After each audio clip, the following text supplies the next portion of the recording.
Hello and welcome to BoBeats, and in today's video I am going to finish up an older tune of mine. I actually used it in an older video of mine. I think we can roll a little clip here from it. This video will be a sort of a vlog style video, and in the end I will showcase a demo I made on the Korg Minilogue.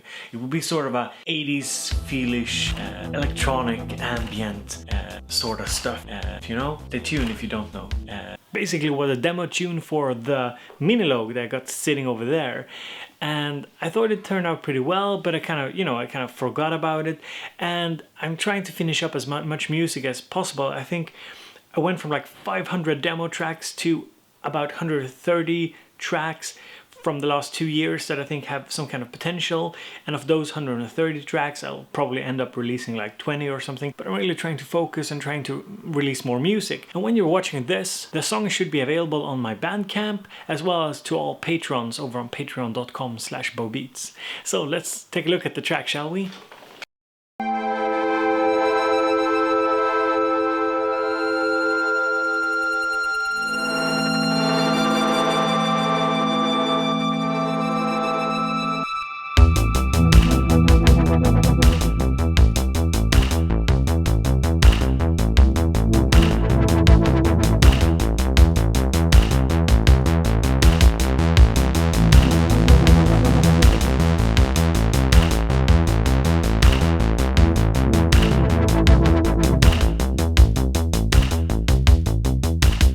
So this song was made mainly using the Minilogue and drums from Machine. I think it turned out pretty well though, not only as a demo for the Minilogue, but as an entire song. Kind of mellow beat, kind of late 70s, 80s kind of vibe to it. I'm not sure really what kind of genre we're going to put it in, but you can leave a comment down in the comment section, tell me what you think about the genre and so on.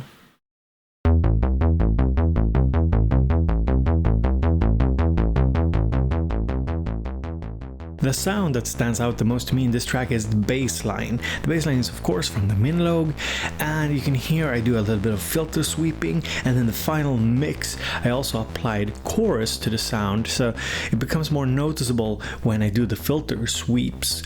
So when the filter is more closed, just letting the lower frequencies pass, you can't really hear the chorus as much as when I open the filter up a bit more.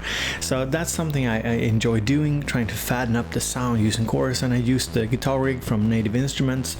And the inspiration for this bass line, in my mind, it comes from Airwolf, the late 80s, early 90s show. I'm not sure. I watched it a lot as a kid, and these kind of thumping bass lines is always something that I kind of associate back to Airwolf.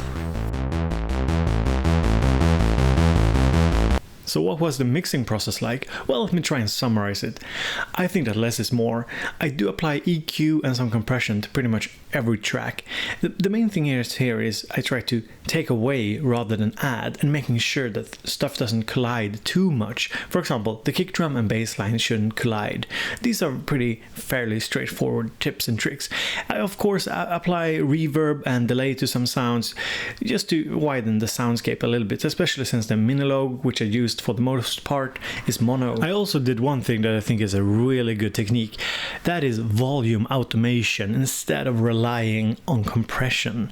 So basically I just use my fader to record automation on most tracks all through the track, basically changing the volume a little bit here and there in order to create kind of a dynamic variation. I think it works really nicely. For example, in one part I actually lowered the bass line just a little bit and increased another sound for a little while, just to create a kind of a different feel to it. Of course, these are very subtle differences, but in the large scheme of things, they do make a difference.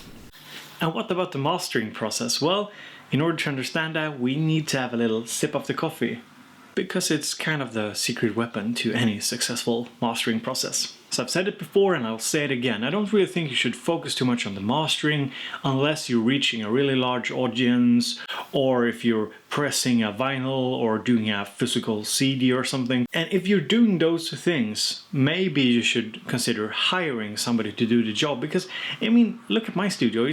It's a big studio in the sense that it's a big home studio.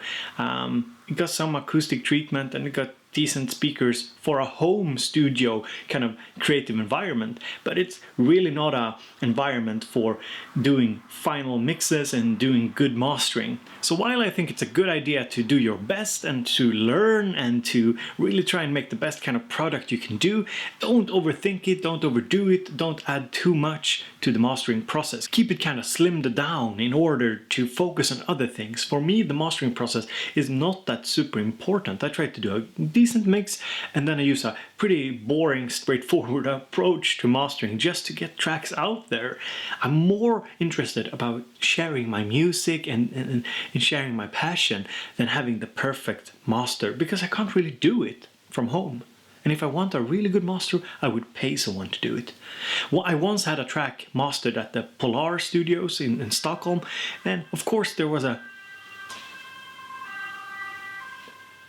I mean, my point exactly. My studio isn't even soundproofed, even less so acoustically treated. And when I had my track mastered at Polar Studios, I could hear kind of the difference that you got when you actually pay that kind of money. So that's just something to keep in mind. Don't overdo it. My mastering chain is pretty straightforward. First I used a clean sweeper.